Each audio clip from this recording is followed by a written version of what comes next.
नमस्कार। आप सभी को और विश्व भर में फैले भगवान बुद्ध के अनुयायियों को बुद्ध पूर्णिमा की, बैसाख उत्सव की बहुत बहुत शुभकामनाएं। ये मेरा सौभाग्य है कि मुझे पहले भी इस पवित्र दिन पर आपसे मिलने, आप सभी से आशीर्वाद लेने का अवसर मिलता रहा है। 2015 और 2018 में दिल्ली में और साल 2017 में कोलंबो में मुझे इस कार्यक्रम से जुड़ने का, आपके बीच आने का मौका मिला था। हाँ, इस बार परिस्थितियां ही कुछ और हैं, इसलिए आमने सामने आकर के आपसे मुलाकात नहीं हो पा रही है। साथियों, भगवान बुद्ध का वचन है, मनो पुब्बम गमा धम्मा, मनोसेट्टा मनोमया। यानी धम्म मन से ही होता है, मन ही प्रधान है, सारी प्रवृत्तियों का अगुवा है। इसलिए आपका और मेरा मन का जो जुड़ाव है, उसके कारण सशरीर उपस्थिति की कभी उतनी महसूस नहीं होती।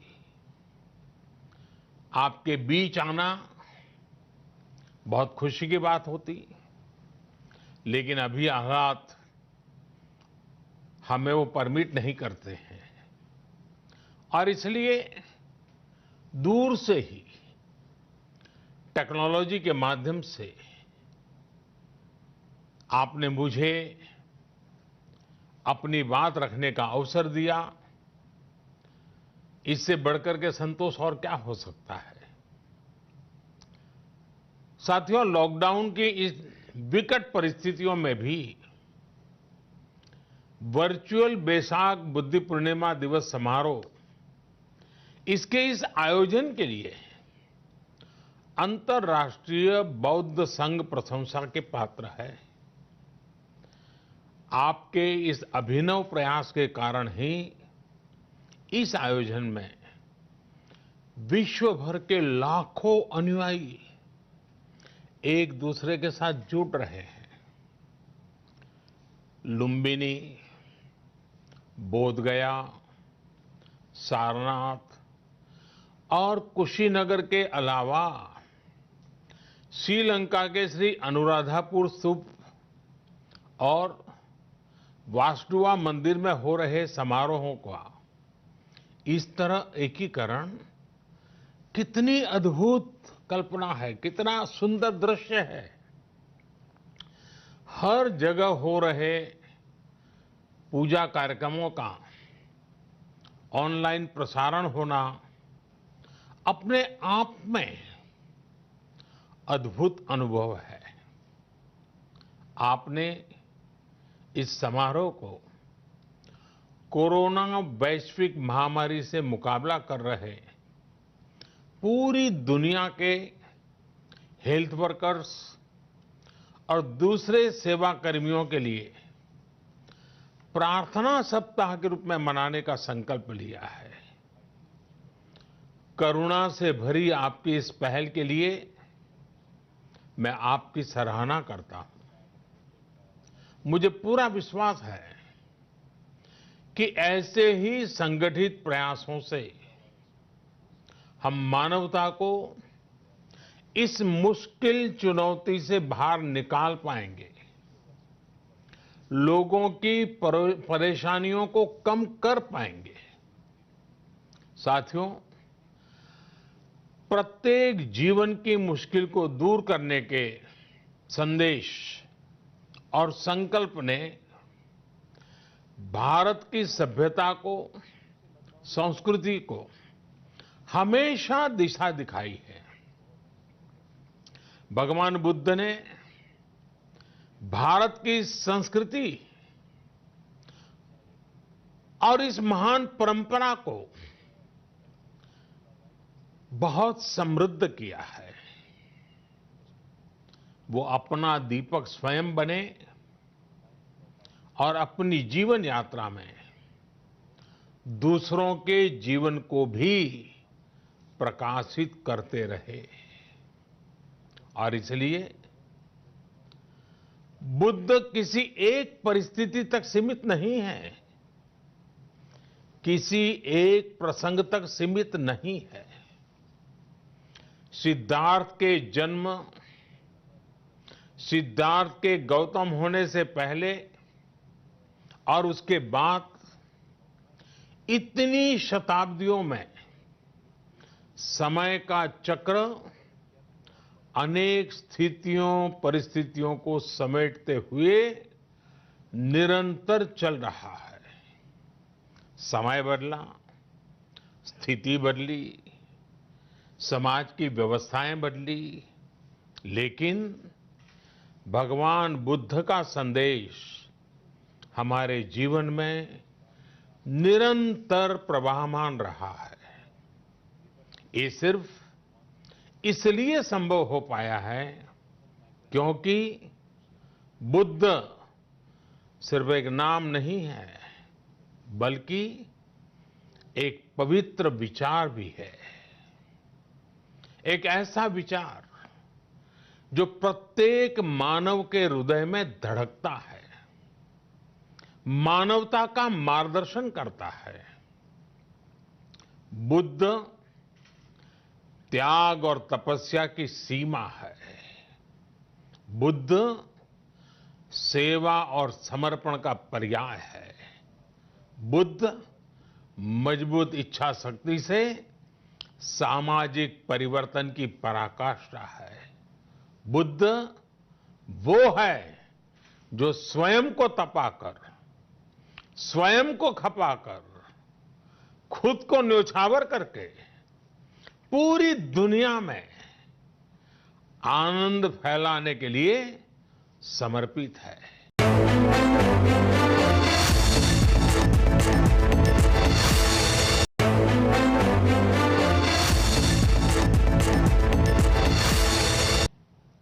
और हम सभी का सौभाग्य देखिए, इस समय हम अपने आसपास ऐसे अनेकों लोगों को देख रहे हैं जो दूसरों की सेवा के लिए, किसी मरीज के इलाज के लिए, किसी गरीब को भोजन कराने के लिए, किसी अस्पताल में सफाई के लिए, किसी सड़क पर कानून व्यवस्था बनाए रखने के लिए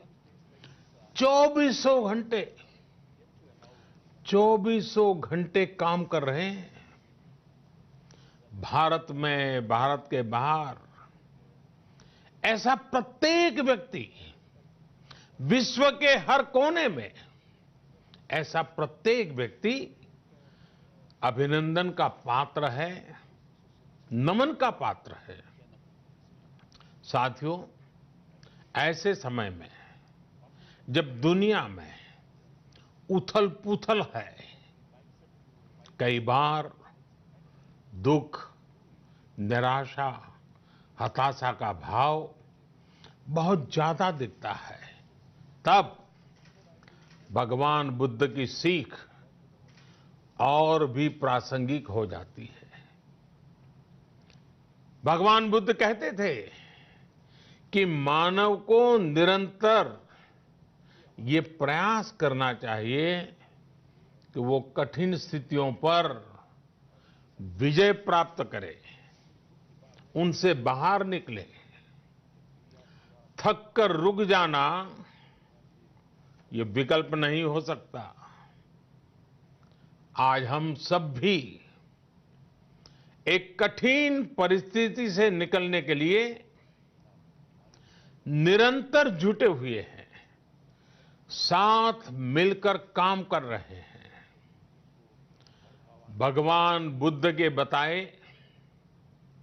4 सत्य यानी दया, करुणा, सुख दुख के प्रति समभाव और जो जैसा है उसको उसी रूप में स्वीकारना, ये सत्य निरंतर भारत भूमि की प्रेरणा बने हुए है।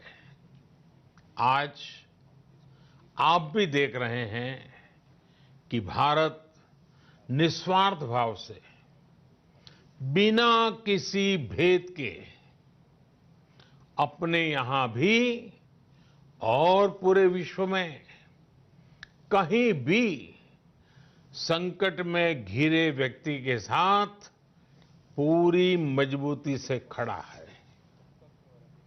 लाभ हानि, समर्थ असमर्थ से अलग हमारे लिए संकट की ये घड़ी सहायता करने की है। जितना संभव हो मदद का हाथ आगे बढ़ाने की है। यही कारण है कि विश्व के अनेक देशों ने भारत को इस मुश्किल समय में याद किया और भारत ने भी हर जरूरतमंद तक पहुंचने में कोई कसर नहीं छोड़ी है। भारत आज प्रत्येक भारतवासी का जीवन बचाने के लिए हर संभव प्रयास तो कर ही रहा है, अपने वैश्विक दायित्वों का भी उतनी ही गंभीरता से पालन कर रहा है। साथियों, भगवान बुद्ध का एक एक वचन, एक एक उपदेश मानवता की सेवा में भारत की प्रतिबद्धता को मजबूत करता है। बुद्ध भारत के बोध और भारत के आत्मबोध दोनों का प्रतीक है। इसी आत्मबोध के साथ भारत निरंतर पूरी मानवता के लिए, पूरे विश्व के हित में काम कर रहा है और करता रहेगा। भारत की प्रगति हमेशा विश्व की प्रगति में सहायक होगी। साथियों, हमारी सफलता के पैमाने और लक्ष्य दोनों समय के साथ बदलते रहते हैं, लेकिन जो बात हमें हमेशा ध्यान रखनी है वो ये कि हमारा काम निरंतर सेवा भाव से ही होना चाहिए। जब दूसरे के लिए करुणा हो, संवेदना हो और सेवा का भाव हो तो ये भावनाएं हमें इतना मजबूत कर देती हैं कि बड़ी से बड़ी चुनौती से आप पार पा सकते हैं।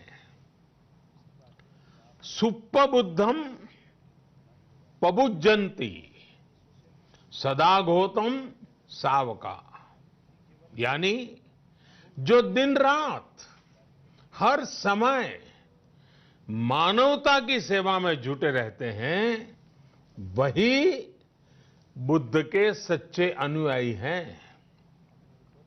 यही भाव हमारे जीवन को प्रकाशमान करता रहे, गतिमान करता रहे। इसी कामना के साथ आप सभी का बहुत बहुत आभार। इस मुश्किल परिस्थिति में आप अपना अपने परिवार का जिस भी देश में आप हैं वहां का ध्यान रखें, अपनी रक्षा करें और यथासंभव दूसरों की भी मदद करें। सबका स्वास्थ्य उत्तम रहे, इसी मंगल कामना के साथ मैं मेरी वाणी को विराम देता हूं। धन्यवाद। सर्वमंगलम।